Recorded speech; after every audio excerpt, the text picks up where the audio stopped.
Hola, muy buenos días para todos. Mi nombre es Laura Bedoya Mira y vamos a hablar sobre dos preguntas. La primera de esta es: ¿de qué manera las experiencias pasadas, memorias colectivas y estructuras históricas anteceden al sujeto y configuran su posibilidad de ser un actor político y trascendente? Bueno, hay que hablar que el sujeto no emerge del vacío, solo así como así. Él ya viene con unos antecedentes históricos y culturales. Entonces, experiencias pasadas es algo como fundamental, individuales o colectivas, que son experiencias de alguna dictadura, alguna guerra, alguna lucha social, que conforman el horizonte del sentido del cual, por qué, o el por qué el sujeto interpreta en el presente como ese rol. Entonces, esos sentimientos, esas emociones que nos deja estas cosas que nos anteceden, es lo que o nos puede impulsar o limitar como la acción política. Ahora hablamos de lo segundo, es que la memoria colectiva, que es este símbolo de la continuidad histórica, las luchas, de alguna resistencia o logros grupales. Y entonces aquí la memoria no es solamente un recuerdo, sino es una construcción social, por así decirlo, de qué es lo que debemos recordar, debemos recordarlo y qué debemos olvidar. Entonces, identificar como estas causas, conocer las injusticias, también representa como el llamado a la acción, al actuar.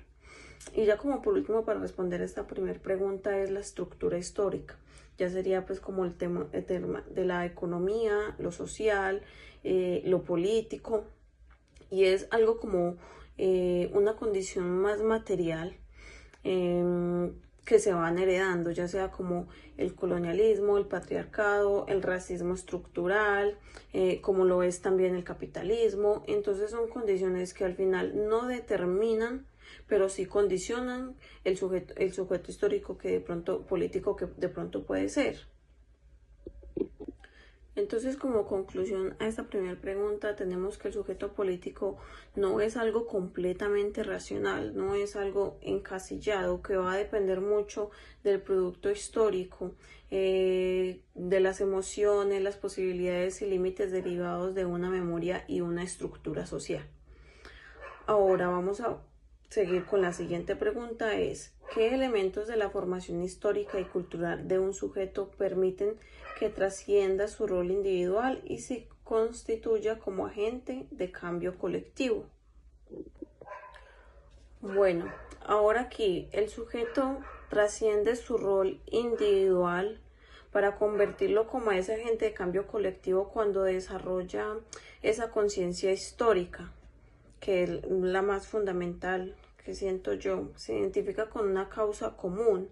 Entonces, ¿en dónde creció? ¿Qué etnia practica? ¿En qué sociedad está? Y también tener como esas herramientas, esas facilidades para poder también irse educando en el término pues como cultural y sociales, para poder como que esa persona pueda actuar. Todo esto siento que ocurre cuando esa persona extiende su experiencia como parte de una problemática social más amplia. Dejarme de mi barrio y salir como al contexto de mis vecinos, del otro barrio, de la ciudad, del país o del departamento, y ya pues como algo más a nivel mundial. También es cuando se identifica como con un grupo que comparte como esa realidad que tú mismo compartes. No puedes de pronto compartir la realidad que vives en China o Corea del Norte, pero te tienes como que mirar en la realidad en que tú estás, digamos, en ese momento, en esa comunidad. También tener como el acceso, que es como lo más difícil, el acceso a la educación, a discursos, símbolos, saberes que permiten pues organizarse y resistir. También lo que es asumir una ética de bien en común, pues es evidente que si no eres una buena persona es muy difícil como tener como esa agente de cambio colectivo. Entonces, bueno, esas serían pues como mis dos respuestas a estas dos preguntas y ya. Feliz día.